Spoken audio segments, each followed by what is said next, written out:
अलीम आदिल शेख साहब की बात करूंगा, जितना मुतहर्रक अल्हम्दुलिल्लाह आपको अपोजिशन लीडर मिला है सिंध में। माजी में तो अपोजिशन लीडरों की जुबानें बंद कर दी जाती थी। जिस तरह सिंध के मसाइल की आवाज अलीम आदिल शेख बतौर अपोजिशन लीडर उठा रहे हैं, बताए ना माजी में कोई एक एग्जाम्पल मेरे सामने रखें।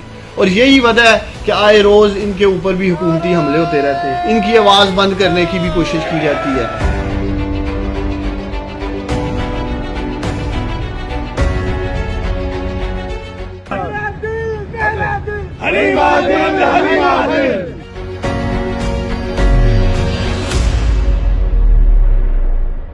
मैं मीडिया से पूछता हूं कि किसी ने मुराद अली शाह से ये सवाल किया जब टाइगर फोर्स बनाई गई थी कोरोना पेंडेमिक के लिए कि 70,000 सिंध के जो नौजवान थे जो काम करना चाहते थे, लोगों की मदद करना चाहते थे, अलीम आदिल शेख साहब पूरे सिंध में डगर डगर नगर नगर गांव गांव गए।